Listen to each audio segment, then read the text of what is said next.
사사기 4장 1절로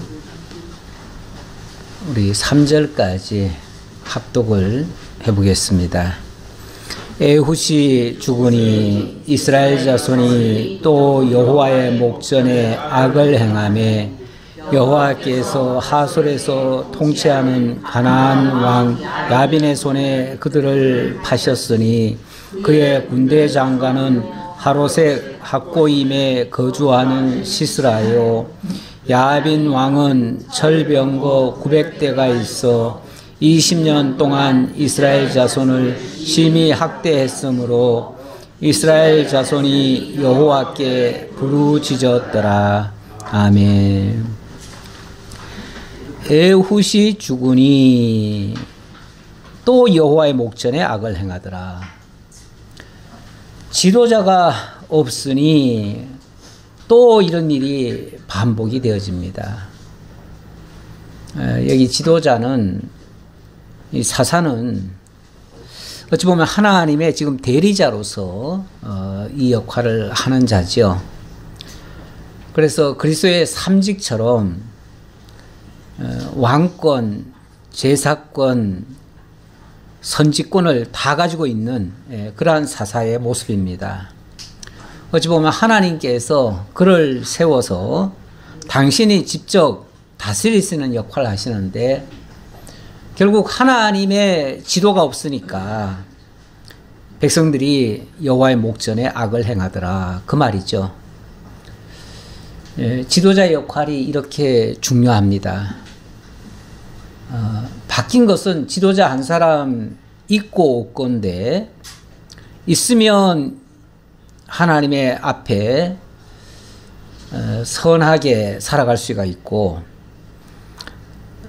하나님의 통치가 없으면 결국 여호와의 목전에 악을 행하고, 이것의 반복입니다.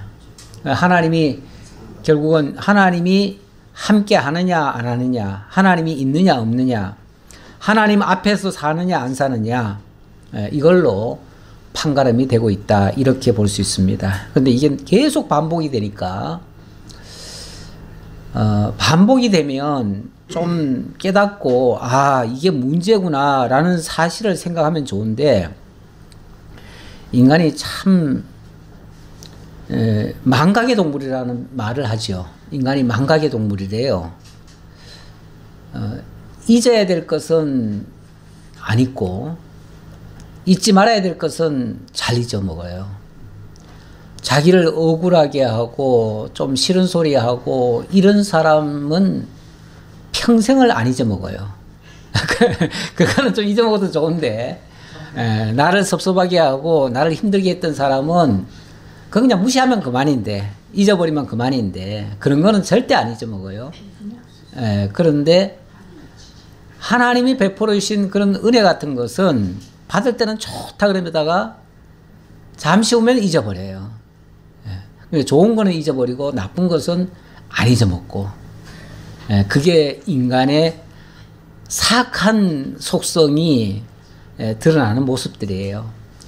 인간이 참 근본적으로 선하면 좋겠는데, 성선설처럼 근본적으로 선하면 좋겠는데 그렇지 못해요. 처음에 분명히 하나님이 지었을 때만큼은 참 하나님 보시기에 좋았더라 했기 때문에 참 좋았어요. 좋았는데, 그러나 하나님과 등지고 나서 하나님의 지도가 더 이상 없는 상태에서는 그냥 버려진 상태는 그야말로 악으로 치닫는 그런 인간의 모습이었습니다. 악할 때는요, 만물보다 거짓되고 더 악하대요. 만물은 어떤 면에서 정직해요. 하나님이 지어놓은 대로 살아요. 모든 동물들이 우리가 봤을 때는 정말 참 형편없는 존재 같고 미물 같다, 이렇게 표현을 하는데, 그것들은 또 나름대로 하나님 앞에서는 정직하게 살고 있어요. 그렇게 살다가 죽을 망정, 그래도 하나님이 지어놓으신 본래 목적대로 살아요.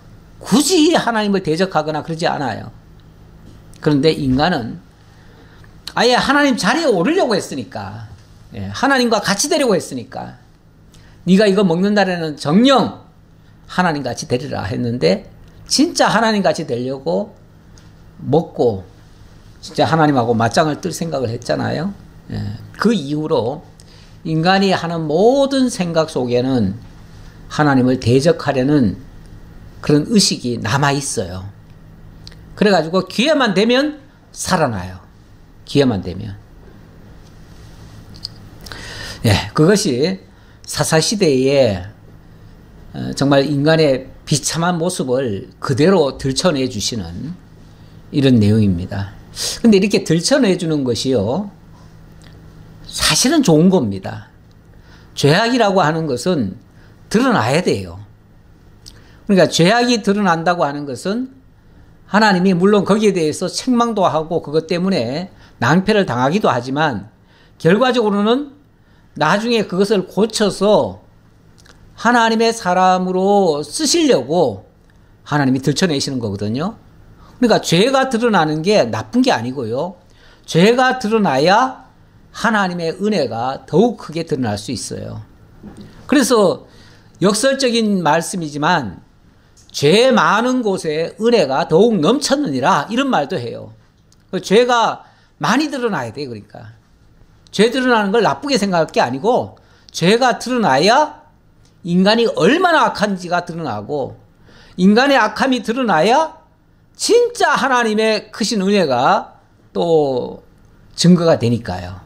결과적으로 하나님이 온전하신 분임을 증거하려면 인간은 좀 불의하고 연약하고 어리석고 미련하다는 것이 드러나야 돼요. 사사기는 그거 드러내는 작업이에요. 드러내서 결국 너희들이 하는 게 아니고 하나님이 해주셔야 된다. 그리고 너희는 너희 스스로 할 생각하지 말고 그 하나님을 의지해라. 그 하나님 믿어라. 그 하나님이 해결사시다. 모든 문제의 해결사는 그분이니까 그분을 의지해라. 이런 뜻으로 계속 이렇게 연약한 부분, 인간의 연약한 부분이 계속 드러납니다. 오늘도 마찬가지예요. 오늘도 마찬가지고, 그러다 보니 하나님은 세상에서 잘나고 똑똑하고 훌륭하고 힘있고 강한 자들 들여다 쓰시지 않고 어떤 면에서 약하고 천하고 무능하고 어리석고 이런 자를 들여다가 강한 자를 부끄럽게 하시는 그런 모습을 보여주십니다. 그게 사사기에 계속 전반에 흐르는 그런 공식이에요. 일종의 공식 같아요. 매번 그러니까요. 여호와께서 하솔에서 통치하는 가나안 왕 야빈의 손에 그들을 파셨으니 그의 군대 장관은 하로셋 학고임에 거주하는 시스라요. 예, 이렇게 하나님을 떠나니까 하나님은 그거 깨우쳐 주려고 뭘 하셨냐면은 이스라엘 백성을 하솔에서 통치하는 가나안 왕에게 맡겼대요. 가나안 왕의 이름은 야빈이고요. 거기에 군대 장관은 시스라예요. 굉장히 강한 자입니다. 아무도 그를 넘볼 수 없는 그런 아주 용맹스러운 군대 장관입니다. 하솔에서 통치하는 가나안 왕 그랬는데 가나안 왕이지만 하솔 지역까지 점령해서 다스리던 왕이었다. 그들의 세력이 얼마나 컸는가를 보여주는 한 단면이에요. 하솔 지역이 저 북쪽 지역이거든요. 그쪽에서 그쪽에 강한 나라가 있었을 텐데 그것들을 정복해가지고 다스리던 그런 왕, 그런 왕에게 이스라엘을 붙여버렸어요. 그러면 이스라엘은 꼼짝없이 뭐합니까? 그들에게 짓밟힐 수밖에 없어요. 그들의 통치를 받을 수밖에 없어요. 한마디로 이스라엘은 범죄하고 하나님이 맡긴 그런 아주 악한 그리고 강한 자에게 붙여가지고 지금부터 엄청나게 시달리게 됐다. 이런 뜻이에요. 그들이 얼마나 강한지 이렇게 표현합니다. 야빈 왕은 철병거 900대가 있어 20년 동안 이스라엘 자손을 심히 학대하였으므로 이스라엘 자손이 여호와께 부르짖었더라. 철병거 900대 하면은 어쩌면 이스라엘에는 한 대도 없거든요. 내가 공식적으로 내가 기억하기로는 이스라엘에 철병거 있다는 소리를 못 들었어요. 한 대도 없다고 봐야 돼요. 근데 상대방은 철병거가 900대나 있어요. 철병거 몇 대만 있어도 감히 그들을 침략할 엄두도 못 내거든요. 이스라엘이 매번 하나님 앞에 불순종했던 이유 중에 하나도 하나님이 분명히 너희들이 가서 저 땅을 점령해라. 저기는 너희에게 허락한 땅이다. 들어가라 그랬는데 막상 들어가려고 보면은 그 안에 철병거가 있어요. 그것 때문에 겁이 나가지고 못 들어갔어요. 지금까지. 못 들어갔는데 이 야빈 왕은요, 철병거가 무려 900대나 있었어요. 지금으로 말하면, 물론 이 철병거 자체는 지금으로, 우리식으로 말하면 탱크 같은 건데, 그런 무기 없을 때, 정말 낙과 삽 들고 쫓아다니던 이스라엘 입장에서는 이거는 상대할 수 없는 강한 대적이죠. 그러니, 그들에게 짓밟혀서 20년 동안 학대를 받으니 얼마나 고통스럽겠어요. 그래서 하나님 앞에 막 아프다고 울부짖은 거예요.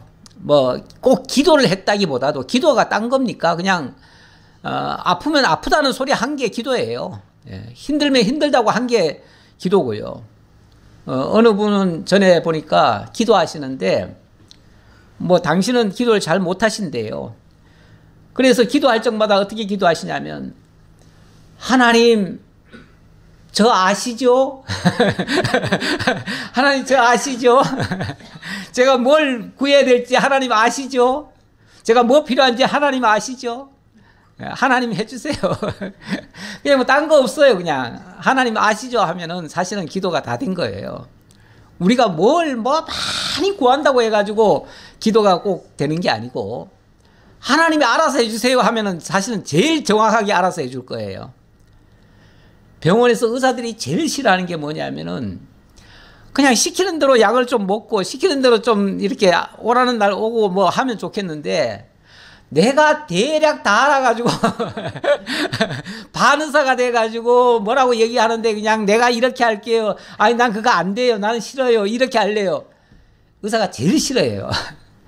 우리 하나님께서도 우리 보고 많은 기도를 요구하시는 게 아니고, 그냥 아프면 아프다고만 얘기하면 돼. 그냥 힘들면 힘들다고만 얘기하면 되고, 죽겠으면 그냥 죽겠다고 그냥 얘기하고, 그냥 그러면은 하나님 알아서 해주세요. 나는 진짜 히스기야의 기도처럼, 히스기야가 무슨 기도했습니까?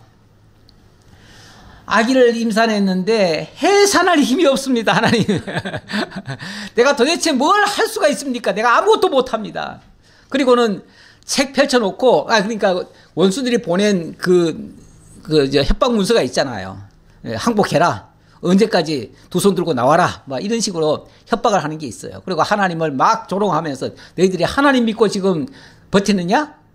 그러면은 너희 하나님이 나를 이겨내는지 보라. 이런 식으로 협박을 해요. 그러니까 그거를 그대로 하나님 앞에 펼쳐놓고, 하나님 보시옵소서. 이렇게 하나님 보시옵소서. 저 하나님 알지 못하는, 저 할례받지 못한 인간들이 하나님을 이렇게 조롱하나이다. 나 조롱하는 건 괜찮은데 하나님까지 이렇게 조롱하고 있습니다. 하나님 보시옵소서. 하나님 알아서 하십시오. 그 말이죠. 우리가 무슨 기도 더 하겠어요? 무슨 기도가 더 필요하겠어요? 그냥 하나님 보시면 아시죠, 하나님. 하나님 아시죠? 제 마음? 하나님께 그렇게 기도하면 되는 거예요. 하나님 아시죠? 저는 입이 둔하여, 입이 뻣뻣하여, 모세가 늘 얘기할 때도 그런 얘기했죠. 나는 아무것도 못합니다. 내가 알았다. 내가 해줄게. 내가 해줄게. 내가 말 잘하는 네 형 내가 붙여줄게. 그리고 내 지팡이 내가 줄게. 네가 지팡이한테만 명해. 그러면 알아서 다 할 거야. 그러니까 우리가 뭘 대단히 하는 게 아니고 하나님께 맡기면 하나님이 누구 손을 들어다가라도 한다는 거예요. 하는데 훌륭하고 똑똑하고 잘나고 대단한 그런 사람 붙여놓으면 그 사람이 영광을 다 가져가요. 그래서 우리 하나님은 누구를 붙여주냐 하면 대체적으로 보면 조금 못나고 조금 약하고 좀 부족하고 사람이 보기에도 멸시받을 만한 사람, 그런 사람을 붙여서 그를 통해서 구원의 역사를 펼치는 경우가 있어요. 그래서 지난번에도 보니까 왜 뭐 왼손잡이 에훗 뭐 그런 사람 있잖아요. 예. 사회에서 어찌 보면 뭐 왼손잡이라고 나쁘다는 게 아니라 그 당시 문화 풍습상 왼손잡이는 그렇게 뭐 천대를 받던 시절인 것 같은데, 그런 때에 그렇게 아무도 안 쳐다보는 자, 나중에도 보면요, 이 사사들이 보면 다 잘난 사람들이 하나도 없어요. 예.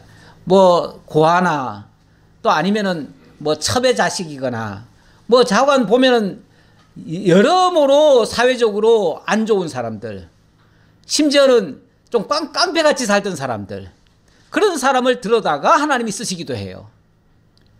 그럼 뭐 하나님이 뭐 그런 자를 쓰시겠다는데 뭐. 예. 오늘도 누구를 들어 쓰시냐면 4절에 봅시다. 드보라를 세우시네요. 드보라. 드보라. 4절 보겠습니다. 그때에 랍비돗의 아내 여선지자 드보라가 이스라엘의 사사가 되었는데, 그는 에브라임 산지 라마와 베델 사이 드보라의 종려나무 아래에 거주하였고, 이스라엘 자손은 그에게 나아가 재판을 받더라. 랍비돗의 아내 여선지자 드보라, 이렇게 얘기를 하는데요. 아마 이 사람에게 하나님께서 뭔가 놀라운 예지력을 주었던 것 같아요. 그래서 선지자 역할을 했는데 이 사람을 아예 하나님이 사사로 세우십니다. 사사로 세우면 3건을 다 발휘를 할 수 있어요. 그 3건이라고 하는 게 다스리는 일, 선지하는 일, 그리고 제사하는 일까지 다 맡아서 해요. 근데 기본적으로 여자가 이런 일을 할 수 있나요? 여자를 무시하는 게 아니고 그 당시 여자들이 이런 역할을 할 수 있었을까요? 그 당시 할 수가 없었습니다. 여자가 지도자가 되는 것 자체가 어려웠고요. 더군다나 백성들을 재판까지 한다? 재판까지 한다는 것은 그 다스린다는 뜻이에요. 통치한다는 얘기예요. 쉽게 말하면 이때는 왕이 없던 시절이니까 왕 같은 역할을 하는 거예요. 옛날에는 왕이 다 재판을 했잖아요. 그래서 솔로몬이 재판하고 그러잖아요. 무슨 어려운 일이 있으면 전부 다 솔로몬이 다 재판했었어요, 그때. 마찬가지로 재판까지 했다는 것은 왕의 역할까지 했다, 그 말이죠. 랍비돗의 아내고 여선지자였는데, 그런데 이 사람이 사사의 역할까지 맡게 됐다. 드보라가 사람을 보내어 아히노암의 아들 바락을 납달리 게데스에서 불러다가 그에게 이르되, 이스라엘의 하나님 여호와께서 이같이 명령하지 아니하셨느냐? 너는 납달리 자손과 스불론 자손 10,000명을 거느리고 다볼산으로 가라. 이 드보라가 하나님께로부터 이제 사사로 쉽게 말하면 세움을 입은 겁니다. 입었는데 솔직히 말하면 내가 사사다, 하나님이 나를 세우셨다 해도 누가 믿겠습니까? 그렇죠? 사람들이 인정 안 하면 완전히 허당이죠. 아무도 안 믿고 안 따르면은 뭐 역할 못 하는 거죠. 못 하는데 하나님께서 어느 날 이 여선지자를 통해서 그 당시 이스라엘을 진두 지휘하던, 뭐 왕은 아니지만 이제 장관이 있었어요. 군대 장관이 있었어요. 그 군대 장관이 누구냐면 바락이에요.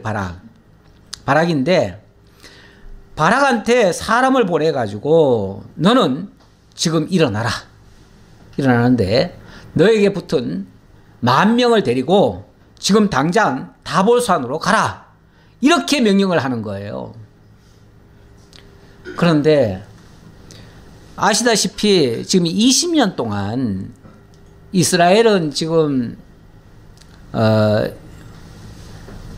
야빈 왕에게 짓밟혀 가지고 제대로 지금 아무것도 못하고 있어요. 군대 역할도 못하고 있는 거예요. 원래 어느 나라에 복속이 되면요, 군인은 있을 수는 있습니다. 군인은 있을 수 있는데 무기들을 다 뺏어요. 아니면은 거의 뭐 농기구나 이런 거 외에는 거의 무기를 못 갖도록 만들어요. 이스라엘이 블레셋의 지배를 받은 적이 있는데, 그 블레셋에서 보면 하나님이 어떻게 하시냐면은 블레셋의 철공업자들을 다 잡아가 버려요. 그리고 아예 낫을 베르려고 해도 자체적으로는 낫도 못 베르게 해요. 그리고 블레셋에 와서 낫을 베러 가라. 왜요? 무기 만들까봐. 무기 만들면 대적을 할 수 있잖아요. 그러니 사실 군대는 있기는 있는데, 군대야 뭐 민병대처럼 조직하면 되니까 있을 수는 있는데, 뭐 싸우려고 하면 엄두를 못 내는 겁니다. 무기가 없어요. 그런 상황에서 무슨 전쟁을 합니까? 그런데 드보라가 와가지고 여자 사사가 와가지고 너 지금 당장 10,000명 데리고 다볼산으로 올라가라. 이건 전쟁하라는 얘기예요. 이 말을 쉽게 들을 수 있겠어요? 거의 못 듣죠. 그런데 또 이렇게도 얘기하네요. 내가 야빈의 군대 장관 시스라와 그의 병거들과 그의 무리를 기송강으로 이끌어 너에게 이르게 하고 그를 너의 손에 넘겨주리라 하셨느니라. 아무리 선지자의 말이라고 하더라도 이거 고지 듣기가 쉽지 않습니다. 너 지금 전쟁 나가면 거기 기송강이 있는데 그 기송강으로 내가 저 적들의 군대를 다 기송강으로 끌어올 거다. 그러면 거기서 전쟁해라. 이렇게 얘기를 하는 거예요. 아, 무슨 수로 전쟁을 합니까? 계산을 아무리 해봐도 이거는 승산 없는 무모한 싸움이에요. 그러니 바락이 예, 하나님의 말씀이니까 그렇게 하겠습니다. 이렇게 말을 못해요. 못하고 어떻게 얘기를 하냐면 8절에 보니까 8절로부터 10절까지 이 바락이 굉장히 주저를 합니다. 주저하지요. 못하지요. 뭐 하나님의 말씀이라니까 안 들을 수도 없고 가려면 도저히 이게 전쟁에 이길 수도 없고 그러니 어떻게 합니까? 그러니 그냥 주저하는 거죠. 주저하고 이게 싸움이 된다고 생각하냐? 쉽게 말하면은 네가 나간다면 내가 뒤따라 가줄게. 이 정도로 얘기하죠. 나는 못 나가. 그건 자기는 못하겠다는 뜻이에요. 나는 못하겠고 이게 가능하다고 생각하면 네가 나가라. 네가. 그러면 내가 뒤에서는 내가 도와줄게. 이 정도로 얘기를 합니다. 그 말이 8절입니다. 바락이 그에게 이르되 만일 당신이 나와 함께 가면 내가 가려니와 만일 당신이 나와 함께 가지 아니하면 나도 가지 아니하겠노라 하니 이 말은 당신이 앞장서서 가주면은 내가 따라가 줄게요. 그렇지 않으면 나 못 갑니다. 이게 말이나 되는 얘기입니까? 이게 계산을 해보세요. 이게 되는 전쟁이 가능한 얘기입니까? 이게 이렇게 말을 한 거죠. 그랬더니 이르되 내가 반드시 너와 함께 가리라. 그러나 네가 이번에 가는 길에서는 영광을 얻지 못하리니 이는 여호와께서 시스라를 여인의 손에 파실 것임이니라 하고 드보라가 일어나 바락과 함께 게데스로 가니라. 좋다. 내가 가주마. 가주는데 네가 가서 승리했으면 네가 당연히 영광을 얻겠지만 네가 못 가겠다고 했으니 이번 전쟁에서 이기더라도 너는 영광을 얻지 못할 거야. 그리고 이 영광은 한 여인의 손에 내가 팔 거야. 이렇게 얘기를 해요. 자, 이제 이렇게 되면은 이제 전쟁은 어떻게 될 것이며 그리고 이 전쟁에 아주 중요한 한 여인에게 판다고 했으니까 한 여인에게 어떻게 파실 것인지 그게 이제 궁금증이죠. 자, 어쨌든 이렇게 해서 일단 전쟁이 시작되는 겁니다. 바락이 스불론과 납달리를 게데스로 부르니 10,000명이 그를 따라 올라가고 드보라도 그와 함께 올라가니라. 자, 이렇게 해서 전쟁은 시작이 됩니다. 자, 됐는데 그 다음 이제 그 주변 배경 얘기를 좀 합니다. 배경 얘기하느라고 11절에 보니까 모세의 장인 호밥 자손 헤벨이 게데스에 터를 잡았다고 하는 얘기가 잠깐 나오네요. 자, 모세의 장인 호밥의 자손 중 겐 사람 헤벨이 자기 족속을 떠나 게데스에 가까운 사나님 상수리 나무 곁에 이르러 장막을 쳤더라. 근데 이 사람은 누구냐면 나중에 보니까요, 이 사람은 시스라의 친구예요. 시스라의 친구. 쉽게 말하면 적의 편에 선 사람이에요. 그렇지 않아요? 왜냐하면 시스라의 친구니까. 얼른 보면 적의 편에 선 사람이에요. 헤벨이. 예. 그런데 그 사람이 마침 이 게데스라고 하는 지역에 거기서 장막을 쳤대요. 장막을 쳤다는 말은 거기를 자기네들의 그 거주지로 삼았다 그 말이죠. 근데 옛날에 그 족장들을 보면은 자기네 한 사람만 가는 게 아니고 쉽게 말하면 그 일가를 다 데리고 그렇게 이제 이동하면서 어느 지역에 가서 정착을 하고 이렇게 삽니다. 근데 이 사람들은 원래는 모세의 장인 호밥의 자손이래요. 여기 모세의 장인 호밥 이렇게 얘기를 했는데 이 장인이란 말이 어찌 보면 그 남자 형제라든지 남자의 그 뭐 사위나 또는 동생이나 또 아들이나 다 해당되는 얘기일 수도 있어요. 예. 그래서 이건 좀 넓게 봐야 되는데 어쨌든 모세의 장인 집안이라는 거죠. 근데 원래 모세 장인은 누구죠? 미디안 제사장 누구예요? 이드로죠, 이드로. 예, 이드로인데 여기 이드로의 아들이라고 그래요. 이드로의 아들. 예, 아들이 호밥의 자손이고 호밥이고 그 호밥의 그 자손들 가운데서 겐 사람이 있었다 그 말이에요. 그러니까 멀리 거슬러 올라가 보면 모세의 장인 집안에 그 사람인데 그들도 어떻게 여기까지 왔네요. 그리고 옛날에 모세를 따라오다가 그 집안 사람들 중에 그 쉽게 말하면 그 아들뻘, 조카뻘 되는 사람이 이렇게 이제 여기까지 따라왔나 봐요. 그런데 이 사람이 겐 족속이라고 하는 그 족을 이끌고 여기까지 온 거예요. 그래서 때로는 이스라엘과 연합을 하기는 했는데 어쨌든 이 사람은 시스라와 가까운 사람이래요. 시스라와. 그러니까 이런 사람이 어찌 보면은 외지인이죠. 외지인인데 이스라엘에 완전히 들어온 사람도 아니고 이스라엘에 좋아서 따라는 왔는데 여차하면은 적의 편에 설 수도 있는 사람, 조금 불완전한 사람이에요. 근데 어쨌든 요 순간만큼은 이 시스라의 친구래요. 이 헤벨이 친구니까 이스라엘 입장에서는 굉장히 불리한 사람입니다. 예. 왜 이야기가 나왔느냐 하면은 이 전쟁 중에 이 사람의 역할이 커요. 특히 이 사람의 이거 헤벨이라고 하는 사람의 아내, 그 아내의 역할이 굉장히 큽니다. 그래서 이 전쟁의 승리의 아주 마지막 클라이막스는 그 여인이 이 일을 하게 되어집니다. 그래서 이 사람 소개를 잠깐 한 거예요. 자, 그 정도 하고요. 자, 12절 보겠습니다.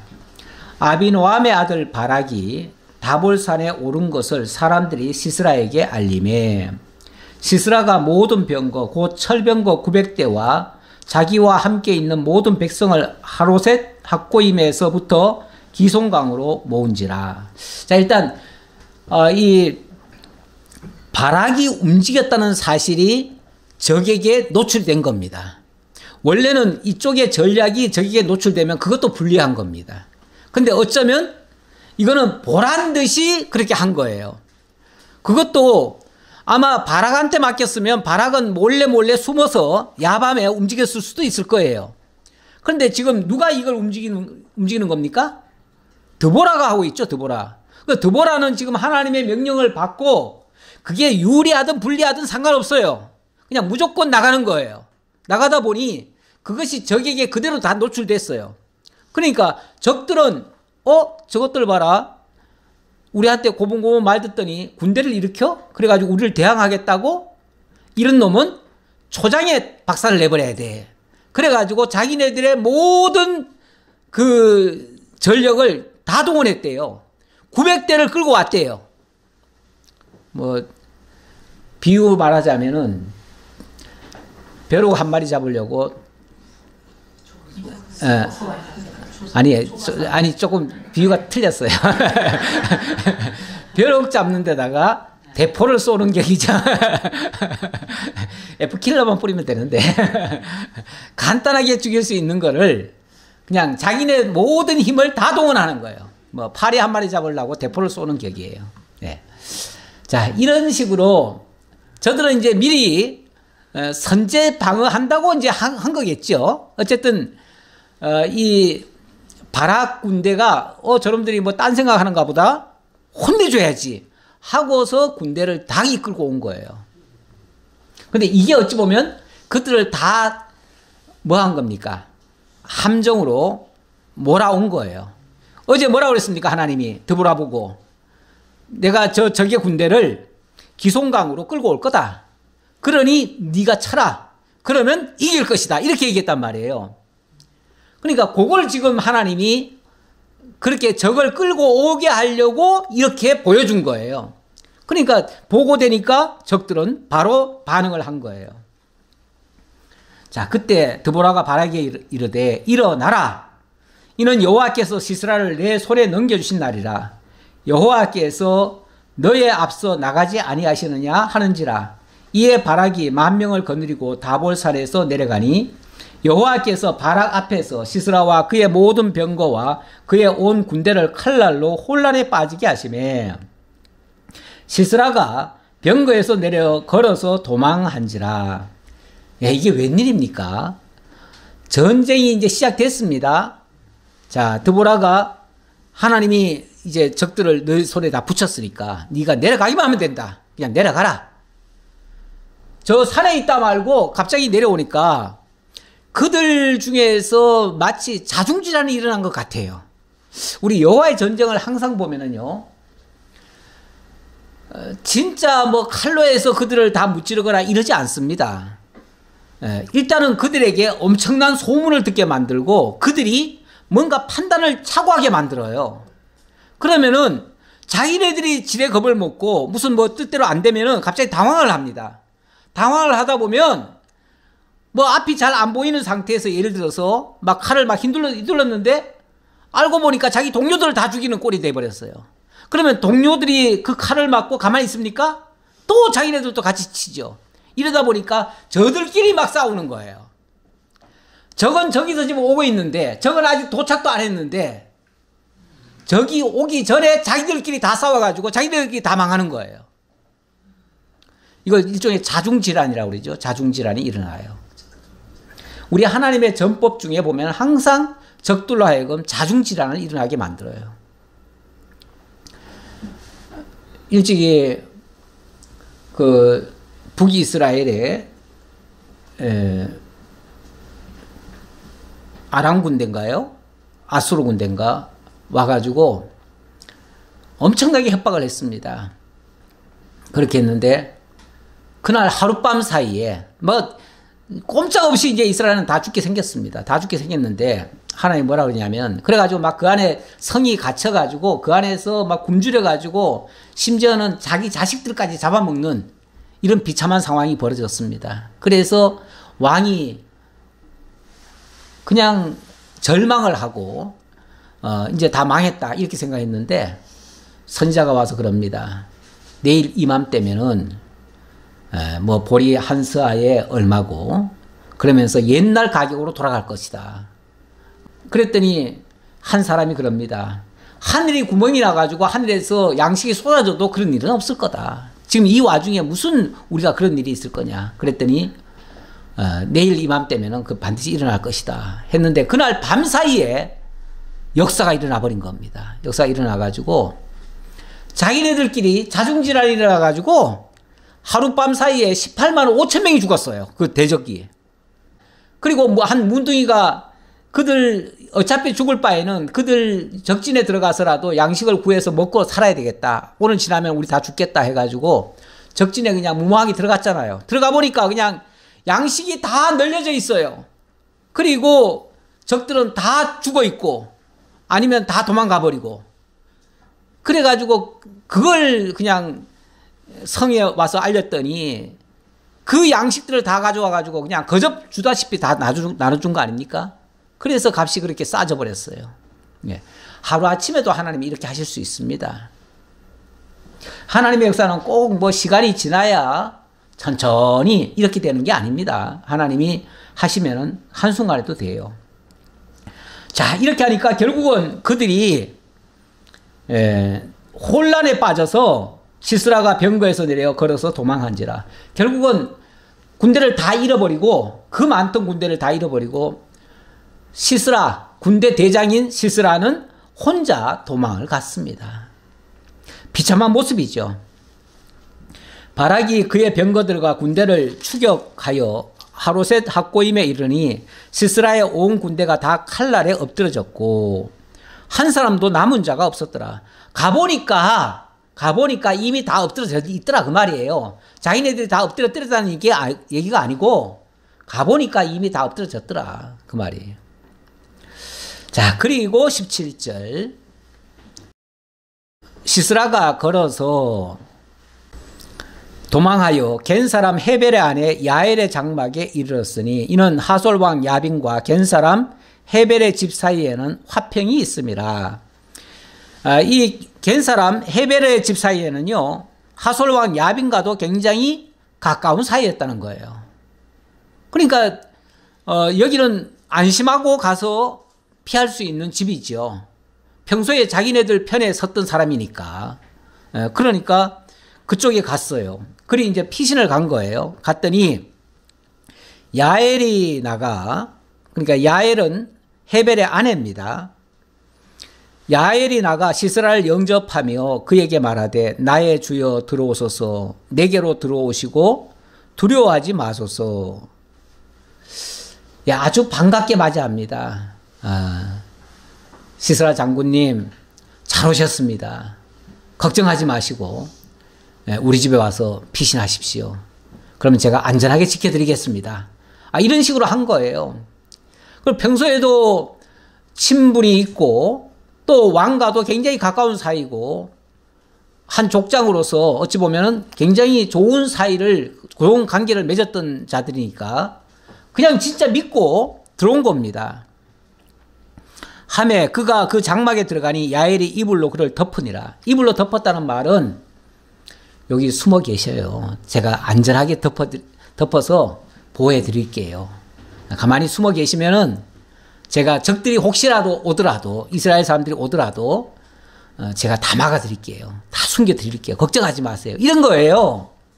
그러니까 시스라는 정말로 정말 지친 가운데서 정말 어디 피할 데가 없었는데 얼마나 큰 도움을 있겠습니까? 진짜 신이 나를 이렇게 살려주시는구나 해가지고 아마 감사했을 거예요. 시스라가 그에게 말하되 청하노니 내게 물을 조금 마시우게 하라. 내가 목이 마르다 하매 우유 부대를 열어 그에게 마시게 하고 그를 덮으니. 물을 조금, 그러니까 얼마나 힘들게 지치고 이렇게 했는지 정말 목이 마르다는 거죠. 그만큼 힘들었다, 갈급했다 그런 얘기죠. 그러니까 이제 우유 부대를 열어가지고 그에게 마시게 했대요. 이 우유라고 하는 게 원래 잠잘 때 먹으면 잠을 푹 잔다는 말이 있어요. 정확하게는 모르지만 예, 어쨌든 잠이 잘 들게 아주 그렇게 우유를 마셔주니까 아주 모든 피곤이 싹 가시는 것 같고, 예. 그리고는 이제 편안하게 이제 잠이 들었던 것 같아요. 자, 그가 또 이르되 장막문에 섰다가 만일 사람이 와서 내게 묻기를 여기 어떤 사람이 있느냐 하거든 너는 없다 하라 하고 그가 깊이 잠드니 그리고 깊이 잠들었다. 그러니까 이제 정말 믿었다 그 말이죠. 정말 믿고 이제 평안한 마음에서 이제 살았다 하고 잠을 잤습니다. 아주 평안한 마음으로 잠을 잤어요. 그런데 이게 웬일입니까?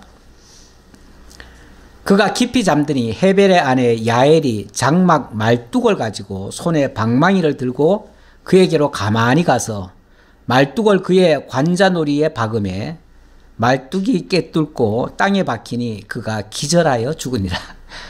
이건 좀 웃어야 되나? 남의 이 불행을 이렇게 해야 되나요? 예, 정말 기가 막힌 일입니다. 그렇게 믿고 안심하고 친구의 집이라고 해가지고 정말 안심하고 있었는데 웬걸 그 연약한 여자가 헤벨의 아내 야엘이 들어오더니 그냥 손에 방망이를 가지고 말뚝을 가지고 와가지고 머리에다가 그대로 그냥 박아버리네요. 관자놀이가 맞죠? 머리 쪽 맞죠? 예. 예.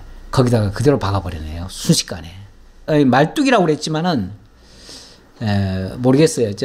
굵은 말뚝은 아닐 테고 장막을 칠 때 옆에 이렇게 끼는 그 쇠막대기 있잖아요. 그런 것 같아요. 쇠막대기. 쇠막대기를 왜 이렇게 천막 칠 때 보면 옆에 꼽잖아요. 그런 걸로 한 것 같아요. 그게 이제 뾰족하고 그렇잖아요. 그걸 대고 그냥 그대로 박아버린 거예요. 그러니까 그냥 박는 순간 그게 그냥 꿰뚫고 땅에까지 박혀버렸대요.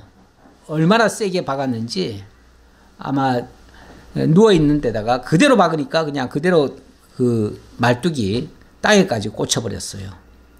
그러니까 아마 눈도 못 뜨고 그 순간 그냥 기절해서 그대로 그냥 죽었나 봐요. 소리도 못 했을 것 같아요. 예. 언뜻 보면 굉장히 잔인한 이야기 같기도 하고, 좀 도덕적이나 이런 쪽으로 보면 옳지 않은 모습일 수도 있습니다. 근데 지금, 뭐 하는 일입니까? 지금 이게? 하나님이 지금 당신이 말씀하신 대로 역사를 지금 하시는 모습이에요. 그리고 적들을 물리치고 이스라엘을 구원하시는 모습이에요. 근데 그 일에 누가 지금 참여하는 겁니까? 별로 보잘것없는 한 여인이 이 일을 지금 하고 있어요. 어찌 보면 두 여인이죠.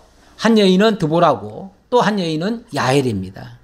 드보라는 바라기 못하겠다고 나자빠진 그 일, 전쟁에 나가라 했을 때 당신이 안 나가면 나 못 나갑니다. 당신이 앞장서십시오. 그러면 나가겠습니다. 이렇게 말했던 그 바락을 대신해서 드보라가 나가고, 그리고 그 적장은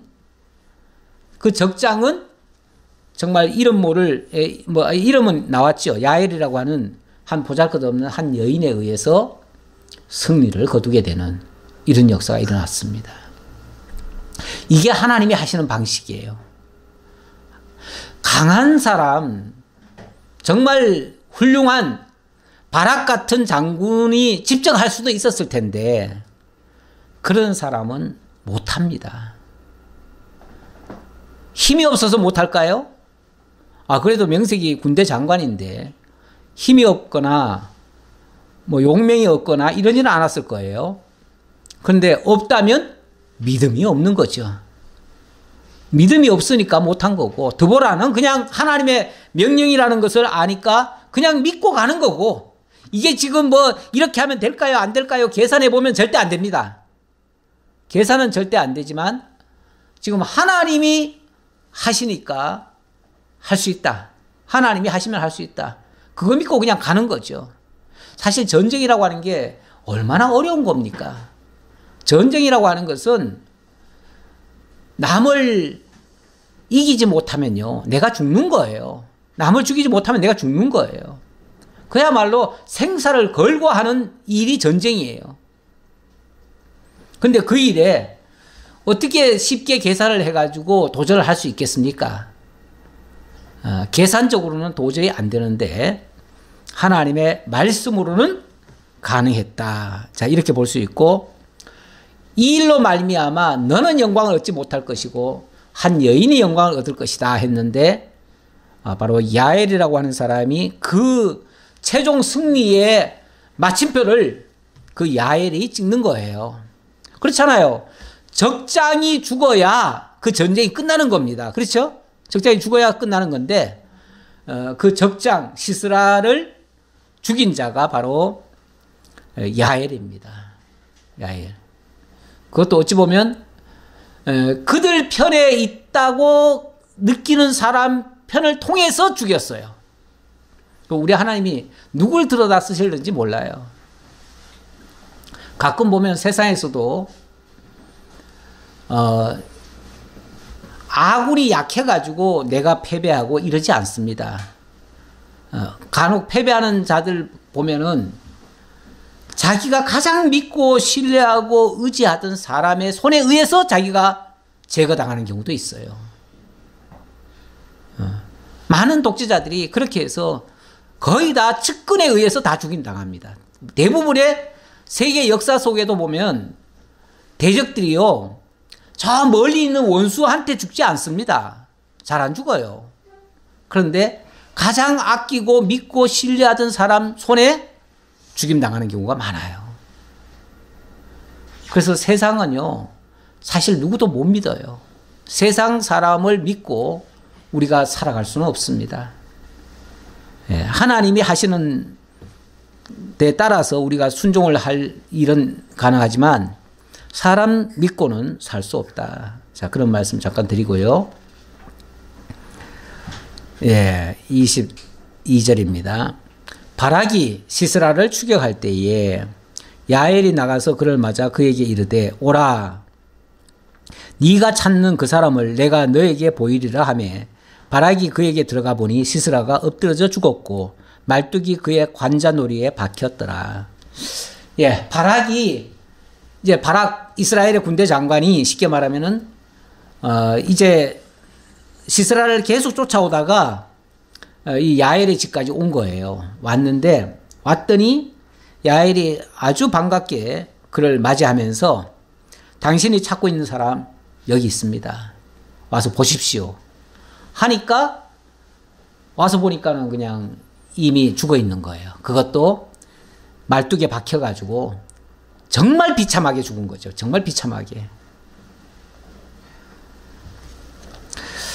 이게 그 여인을 통한 최종 승리를 거두게 하시는 하나님의 역사의 방법입니다.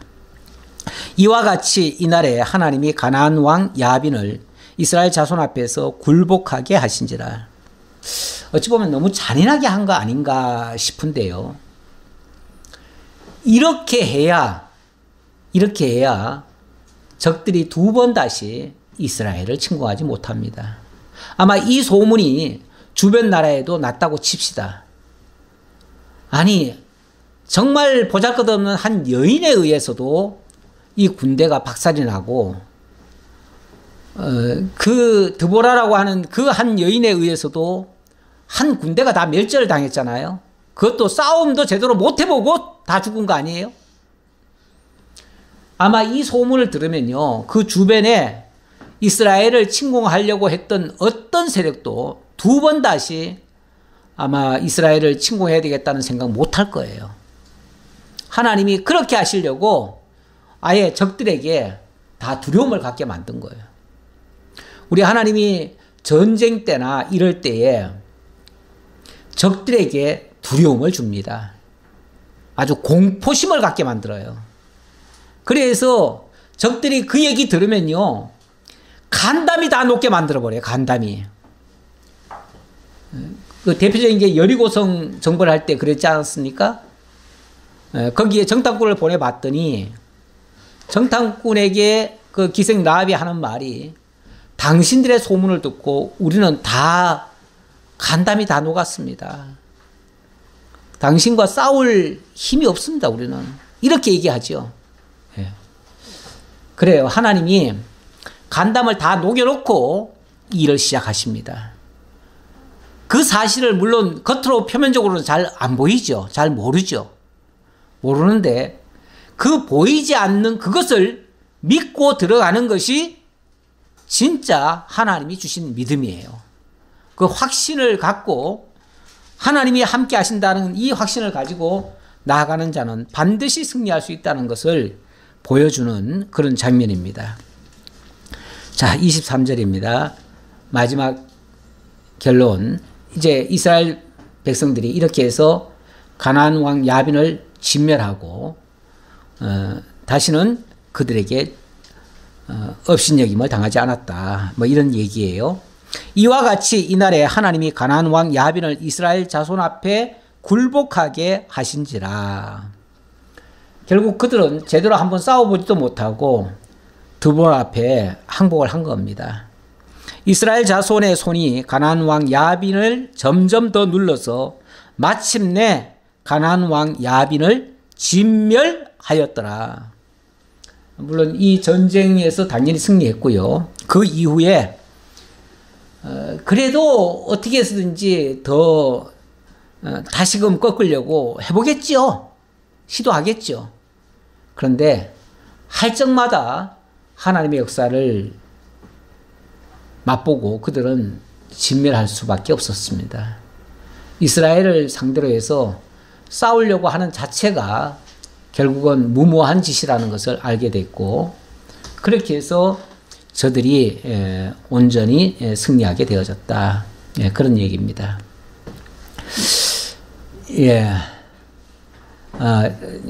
오늘 말씀 제가 결론적으로 고린도전서 1장 한번 봅시다. 고린도전서 1장 한 절 보고 말씀을 마치겠습니다.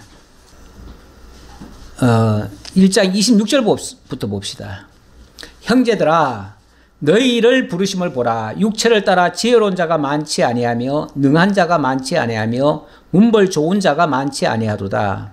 그러나 하나님께서는 세상의 미련한 것들을 택하사 지혜 있는 자들을 부끄럽게 하려 하시고 세상의 약한 것들을 택하사 강한 것들을 부끄럽게 하려 하시며 하나님께서 세상의 천한 것들과 멸시받는 것들과 없는 것들을 택하사 있는 것들을 폐하려 하시나니 이는 아무 육체도 하나님 앞에서 자랑하지 못하게 하려 하심이라. 우리 하나님이 결국은 당신이 하신다는 것을 보여주고 사람이 자기 힘 믿고 뭘 못하게 하시고 오히려 하나님이 하신다는 것을 깨닫게 하시려고 하나님이 일부러 어찌 보면 약하고 천하고 무능하고 미련하고 이런 자들 들여다가 강한 것들을 부끄럽게 하시는 이런 역사를 하신다. 이게 하나님이 하시는 방식입니다.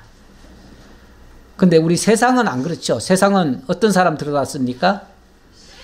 제일 유능하고 제일 똑똑하고 제일 힘세고 제일 돈 많고 제일 강한 자, 그런 자 들어다가 하면은 다 잘 될 거라고 생각을 하고 그렇게 믿고 합니다. 근데 그런 자일수록요, 그 좋은 힘 가지고 주로 자기를 위해서 씁니다. 대체적으로 보면 남을 위해서 안 써요. 강한 자일수록 더 이기적인 경우도 많습니다. 그래서 세상에는 정말 돈 많은 사람 세워서 뭘 하면은 그 사람이 자기 돈 갖다가 다 우리한테 줄 알지만 안 줘요. 절대 안 줍니다. 있는 사람이 더 가지려고 그래요. 그리고 강한 사람이 우리 대신해서 다 해줄 것 같지만 절대 안 합니다. 절대. 그 힘 가지고 자기네들 주변을 더 강화시키는 일을 해요. 그래서 세상 사람들은 우리가 믿다가 다 도로 당하는, 그들에 의해서 오히려 더 고통을 받는 그런 경우가 많습니다. 조금은 부족해도, 조금은 연약해도, 조금은 미련해 보여도 하나님 앞에서 정직한 사람, 정말 하나님 두려워할 줄 아는 사람, 그런 사람이 그나마 좀 정직하게 위에서 하지 않겠는가 이런 생각을 해봅니다. 기도하겠습니다. 감사합니다. 하나님. 만사 다 하나님께서 뜻하신 바대로 세워가시고 이루어가시는 줄 믿습니다. 어려운 시절 하나님의 역사를 잊어버린 자들은 여호와의 목전에 악을 행했습니다. 하지만 우리 하나님께서 그들을 회복하실 때 가장 약하고 천하고 무능한 자들에다가 오히려 강한 자들을 부끄럽게 하시며 또 하나님의 뜻대로 이루어간다는 사실을 깨달았습니다. 아버지 하나님, 더 이상 인간 의지하지 않게 하시고 인간의 깨를 의지하지 않게 하시고 하나님의 역사를 우리가 경험하며 하나님을 따라서 움직이는 우리 모두가 될 수 있도록 함께해 주옵소서. 겸손히 하나님 의지하고 하나님만 붙잡는 저희 모두가 되기를 간절히 바라오며 우리 주님 예수 그리스도의 이름으로 기도하옵나이다. 아멘.